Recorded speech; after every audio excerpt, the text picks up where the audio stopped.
I'm pleased to introduce our speaker, Dr. Jakkie Cilliers. He founded the Institute of Security Studies in Pretoria, South Africa. The Institute for Security Studies partners to build knowledge and skills that secure Africa's future.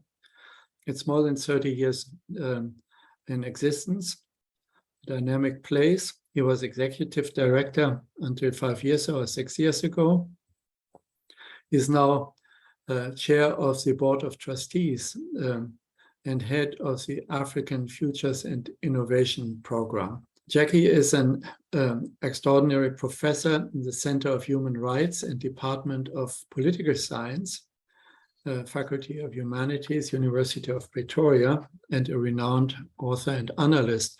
Jakkie, by the way, our institute has long-standing relationships to the University of Pretoria, working mostly on water issues and on agriculture in Southern Africa. Jackie's most recent open access book, The Future of Africa, Challenges and Opportunities, was published by Springer last year. It's a bestseller or best downloader, 90,000 downloads already. Dr.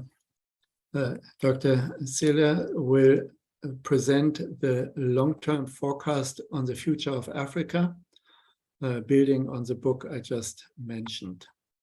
Hey, Joachim, thanks very much. I appreciate the invitation. And I was in Germany 2 weeks ago, and I'm actually heading back to Germany on Saturday. This time to look at coalitions, because we are in South Africa heading for coalition territory, and this is unfamiliar to us. Well, so we have lots of experience in that. Yes, I know. Come by. they can work. Sorry. Yeah. I'm going to share screen. I'm going to not speak too long, but I hope that you'll find it interesting. Okay, so I'm showing you the front end of the website that we have been developing. It was launched on the 22nd of June by President Ramaphosa, and I'm going to be presenting from the site. The site is big, and I'm going to start off by showing you a chart that I normally use when I start most of my presentations, and it's basically this chart. And I think it's a chart that shows GDP per capita in Africa in 2017 dollars from 1960 until 2022, with a forecast until 2043, and average GDP per capita for the rest of the world. There you can see the impact of COVID, but you can immediately see what the problem is. And the problem is a growing gap in GDP per capita, or average incomes, since the 1960s. And that gap in our forecast is going to steadily increase over time. I spent, for the first 20 years that I ran the Institute, I worked with the African Union extensively, working on peace and security issues. But I felt increasingly it was like Groundhog Day. You do the same stuff over and over again. And my attention has shifted to looking at Africa's long-term future. And the question is what to do to change this growing gap. Now, it is possible to change this growing gap, to perhaps not to a full extent, but our modeling would indicate that this is probably what is possible. This is the same chart, but this is now only from 2019 until 2043. This is, in this case, until 2063, which is the end of the African Union's Agenda 2063. This is Africa's current path. This is the average for the rest of the world. And over a long time horizon, this is what is possible out till 2063 on the forecasting that we have done. Now, forecasts over that long-term horizon, of course, are increasingly unsure. But our forecasts that we do typically go until 2043. 2043 is there. And I'm going to speak to you about what Africa needs to do to have this picture emerge. This picture is not a This is our current path forecast. This is where we think Africa is headed and where we think that the rest of the world is headed on GDP per capita. This forecast is what could be potentially possible under a very aggressive best case scenario. We refer to that as the Agenda 2063 combined scenario.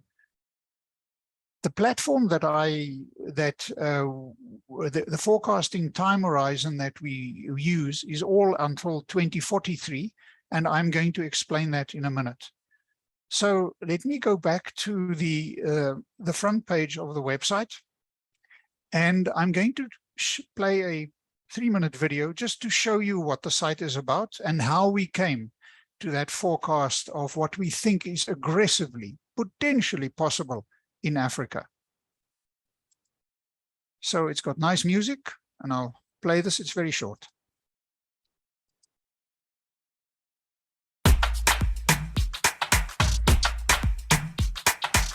This website models potential progress towards the African Union's Agenda 2063 vision through the individual and combined impact of various sectoral scenarios.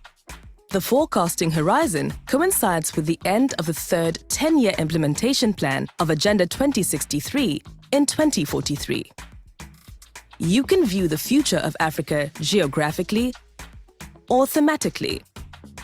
All information is free and available to download after registration. The Geographic Future section of the website covers each of Africa's 54 countries, 5 regions, the 8 regional economic communities, or RECs, recognized by the African Union, and the 4 country income groups, as defined by the World Bank.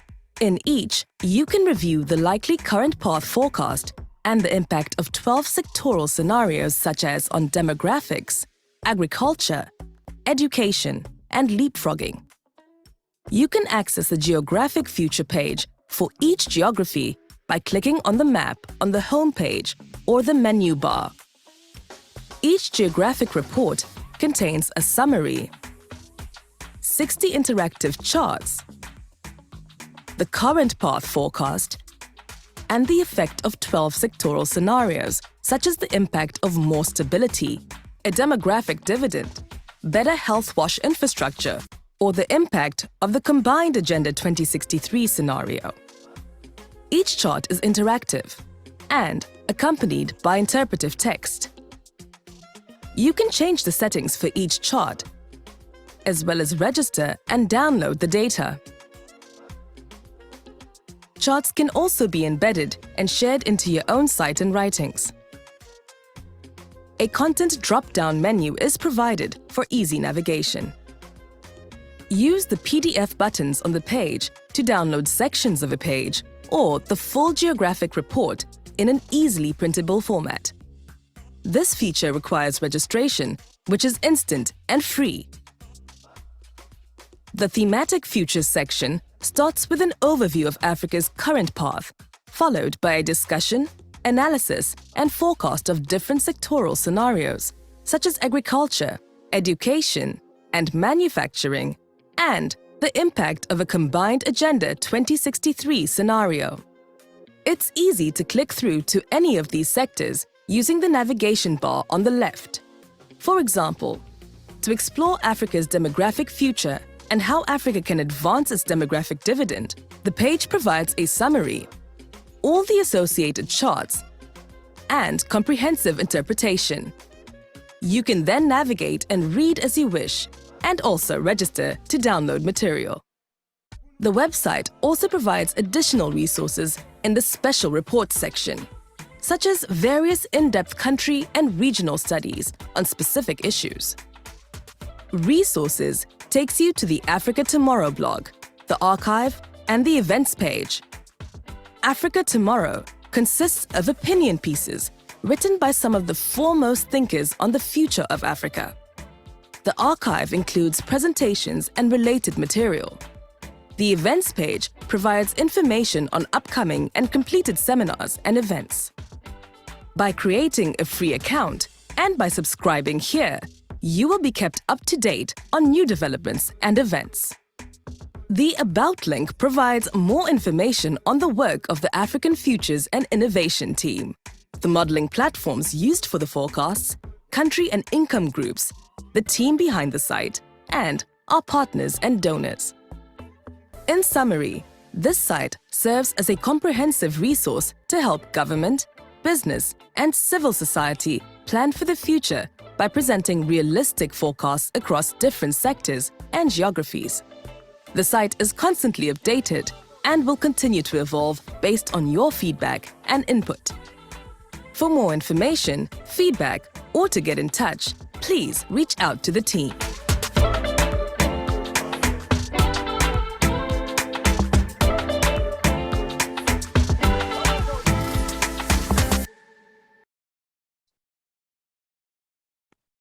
So that little video, which is on the front page and the home page of the website, is sort of an introduction. So I started off by showing you this chart, the growing gap between GDP per capita in the rest of the world and Africa. And I asked the question, what could be done to close that gap? The site partly tries to answer that question. And then I showed you what we think is possible with a time horizon until 2063. Again, showing the gap between GDP per capita in the rest of the world, the current path, and the combined impact of our forecast, which is, in a sense, can be seen as an upper ceiling. What could be possible if all good things come together, and they come together simultaneously and in harmony. That, of course, is highly unlikely. So what have we done? So this is a chart for GDP per capita for lower middle income countries from 2019 till 2043. Africa has 23 low middle income countries. Now, what I'm going to show you is available for every country in Africa, for every group of countries, for every regional economic community, and so on. So this would be our forecast of GDP per capita, average GDP per capita, for Africa's 23 low middle income countries. You can see the impact of COVID, and the forecast is out till 2043. So we are at the moment, 2022, 2021, $6,478 more or less, 2017 constant dollars. And there would be a modest improvement to $9,142 by 2043, the end of the third 10-year implementation plan of Agenda 2063. We have then modeled various sectoral scenarios to see what would be the contribution to GDP per capita for each of various scenarios. We can look at the impact of better health and wash infrastructure in GDP per capita. We can look at the impact of more financial flows. Financial flows in our language consist of 4 components. That is more, sorry, let me click on it so it becomes clearer. So it consists of more aid, more foreign direct investment, more remittances, and less illicit financial flows. And that's the impact on GDP per capita of financial flows. That is the impact of better governance, basically better governance, more inclusive governance, or democracy. Over long-term horizons, we know that democracy is the best form of governance, but it is expensive. And at low levels of development, very often authoritarian leaders like Rwanda and Ethiopia can do better in the short term. But in the long term, of course, if you don't have a liberal, inclusive democracy, the chances are that the wheels can come off. We looked at the impact of a demographic dividend. Now, Africa has such a young population that on average, Africa only enters its demographic dividend in about 2052. In our language, the demographic dividend is the ratio of working age people to dependents. When that ratio gets to about 1.7 working age people to dependents and above, you start entering a demographic dividend if you have enough education and jobs. Because Africa has such a young population, our demographic dividend at the moment, we're at about a ratio, I think, of about 1.1. We only get to this ratio of 1.7 working age people to dependents by, on average, to about 2052. Until then, labor is in actual fact a drag on growth in Africa. Yes, we have a young population, but we have such a young population that you cannot build schools fast enough, you cannot educate them fast enough or well enough, and so on. The next is the impact of better quality and quantity of education. Education, as you know, is a rising tide that lifts all boats, but it takes a tremendous amount of time. And because of our very young population, it's very difficult to invest in those kids that are already at school and improve the quality and quantity of education. As you would all know, quality is more important than quantity of education. It doesn't help you go to school and you don't learn anything. And both quality and quantity in Africa is very poor. We look at the impact of an agricultural revolution. We speak a lot about agriculture in Africa, but in actual fact, Africa has not undergone an agricultural revolution. And there are many reasons for that, and we can talk about that. But what is important about agriculture is that its contribution remains large across the forecasting horizon. And we'll come back to that. Then we look at the impact of leapfrogging. What would the impact of leapfrogging make to the future of Africa? So in our language, leapfrogging largely consists of more renewables, more ICT and internet penetration. And these collectively result in a significant, more rapid acceleration of the shift of your informal to your formal economy with all kinds of benefits. The next is we've modeled the impact of more stability. Of course, very difficult to do, but we look at the relationships between a youth bulge and instability, between past levels of instability, and so on and so forth. We look at the impact of a manufacturing transition. Today, all rich countries, all upper high-income countries have undergone a manufacturing revolution, particularly if we look at transition, particularly if we look at China, the Asian tigers. Germany, of course, is the best example of a high-growth economy based on manufacturing. So, as you can see, manufacturing has got, what is it? By 2043, for Africa's 23 low middle-income countries, it could add about 637 GDP per capita, dollars GDP per capita by that time. Then we look at the impact of free trade. Now, free trade in our language is the full implementation of the African Continental Free Trade Area. And you can immediately see that free trade makes the largest contribution to GDP per capita growth. And then if you do all of these things, you get a synergistic impact. If your labor force is better educated and more healthy, they are more productive, and it's like 1 and 1 plus 1 equals 3, not 2, because they are more productive. So we have modeled these scenarios for every African country, for every African region, and that is why I can point to this potential. Remember that this chart that I show, this is the current path. This is now for the whole of Africa. Previously, chart was for the average for Africa's 23 low middle income countries. This is the combined scenario that I've just shown you, and this is the GDP per capita in the rest of the world. So what does the story tell us? And I can speak a long time about this, but it's like being healthy. You don't only need vitamins and to stop smoking and eat less kartoffelen, but you also need to exercise. You need all of those things if you are to grow. There is no magic bullet for Africa's development. So one of the questions that we often asked is what contributes most to growth? Here is a chart that would show that for Africa's 23 low-income countries, by 2033, the end of the first 10-year implementation plan of Agenda 2063, these 5 scenarios would give the largest increase in GDP per capita. Agriculture, followed by leapfrogging, free trade, or the implementation of the African Continental Free Trade Area, manufacturing, more stability. By 2043, it would be free trade. For Africa's 23, this is for Africa's 23 low-income countries. For Africa's 23 low middle-income countries, agriculture, free trade. The scenarios that in 2033 and in 2043 gives the largest increase in GDP per capita.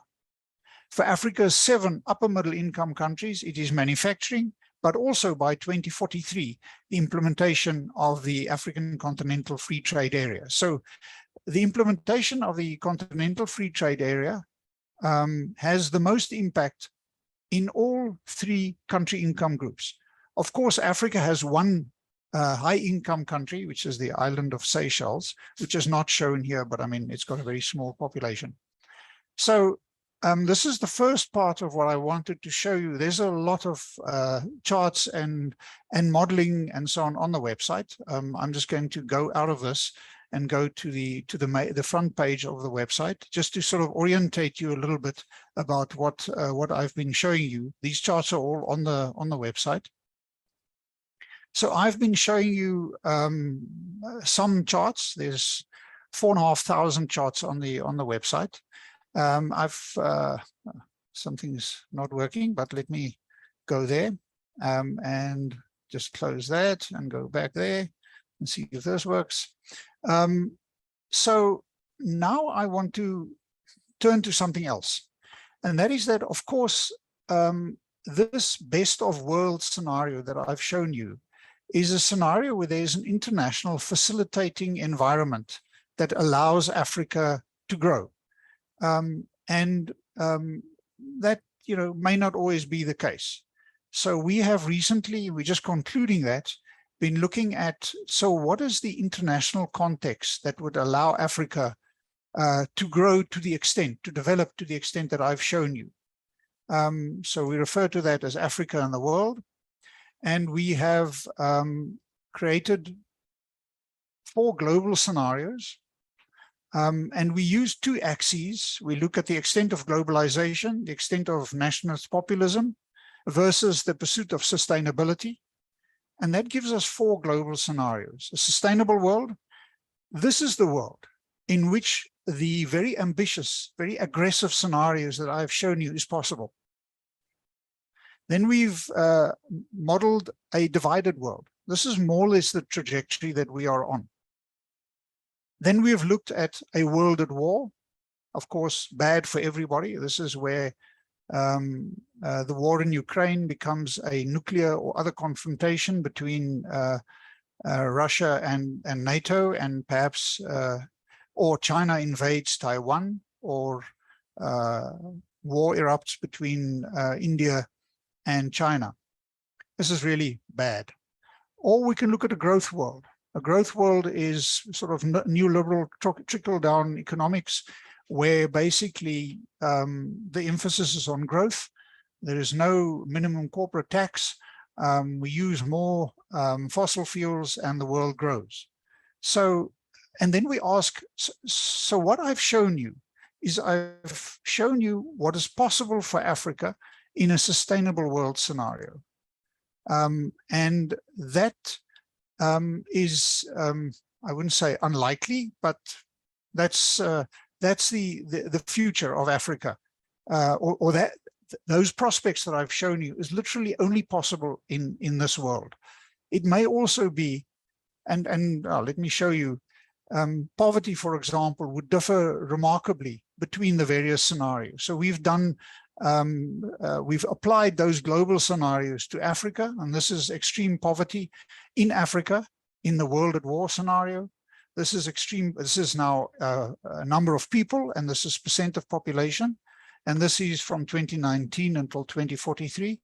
So on the world at war scenario, extreme poverty, the number of extremely poor Africans remains more or less the same. But because of our rapid population growth, of course, the percentage comes down modestly by about, what is this, 14 percentage points, from about 35% in 2019 to about 21%.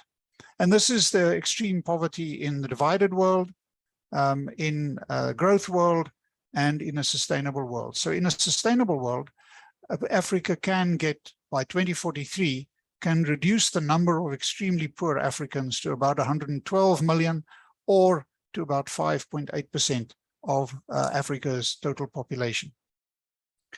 I'm going to stop there because I'm sure I've raised a lot of questions. But just to summarize, we have we have tried to model what is potentially possible for Africa in a high growth, sustainable world scenario. And we've modeled that. We've built a whole website on that. Optimal conditions. In a sense, there is a real effort to help Africa, and Africa gets its act together. There is regional integration in Africa, and Africa gets the benefit of drawing upon both China, Europe, the US, and everybody else to provide it with a potential positive growth trajectory.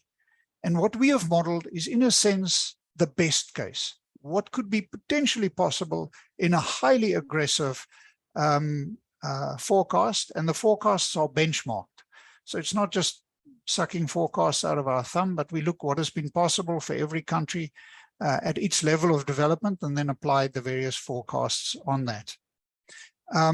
So that in summary is what we are trying to do with this website. There's a lot of information on the website, and you can go and have a look not only at each geography. We've done these optimistic forecasts for every African country, every region, every regional economic community, but we've also looked at the forecasts thematically. These are the scenarios we've modeled.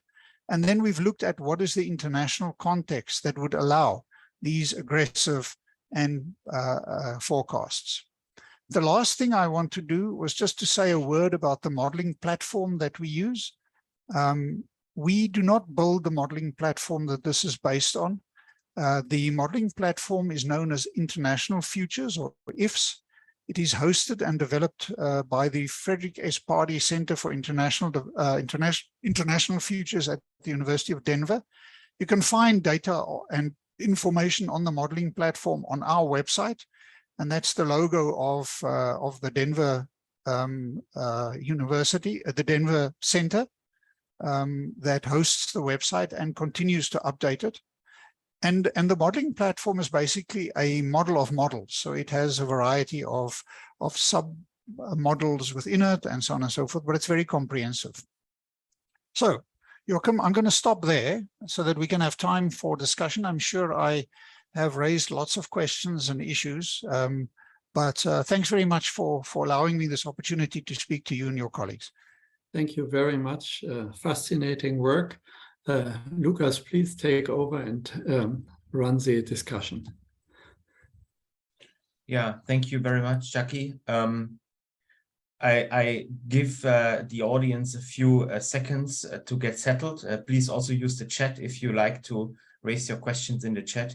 Let me start with one comment or question. I've had a glance look at the book, and it's so interesting. It covers so many aspects, and in particular, I found it interesting that you also discuss the implications of many aspects for the African continent: inequality, COVID, the debt crisis. So maybe you could give us a just very brief impression about these things, and then we're gonna jump into discussion with the audience. Thank you. Thanks very much, Lucas. So the book you are referring to, just hold on one sec. Where is it? Sorry, the book you're referring to is this book, I think, Africa First. So this has got over 100,000 downloads. It's open source, you can download it. There is, however, on our website now a newer version of this book, which is this book. It's also a bit thicker. I'm sorry to say, but it is open access, and you can download it from the website, from the site that I've just shown you. It's called Africa Tomorrow. It came out 2-3 weeks ago, and it's open. You just have to register, but it's open access and free to download. So it's got a bit more detail down to country level, but it's a bit longer. And as I showed you, when I'm going to again share screen. Just to go back to the website, we a while ago, but not a while ago, what is it? Several just at the start of COVID, did a detailed study on the impact of COVID on Africa, We did a forecast on what we think the impact of COVID would be. So COVID is factored into our forecasts. And it, of course, has a long-term impact on Africa. And the main impact of COVID in Africa, as you would all know, has been economic rather than it has been through a mortality. So if, for example, on the thematic part of the site, I would go to health and wash, then I'll show you some of the forecasts that we've done with regard to COVID. But the main impact of COVID has been that, of course, it has increased extreme poverty. Let's look here. The site's a little bit slow for some other reason. Okay, so this is the forecast we did, for example, just to show what is the impact of COVID on Africa in terms of extreme poverty using $1.90. So this is the current path forecast of extreme poverty in Africa out till 2043. So here's the 2030, our forecast before COVID of the number of extremely poor Africans. There would be about 500 million extremely poor Africans. With COVID taken into account, there will now be about 22 million more. And this lasts across the forecast horizon. So the one impact of COVID, of course, it's pushed an additional, well, at its peak, it pushed about, 20, 30 million Africans into extreme poverty. But the other impact of COVID that is only becoming evident now is that it, of course, constrained government revenues dramatically. African economies didn't come to a standstill. And that has had huge knock-on effects, particularly on the provision of stability and on progress with democracy. So you see the coup d'etats in West Africa, you see increased destitution and hunger, and that, of course, has been accelerated by the impact of the war of Russia on Ukraine.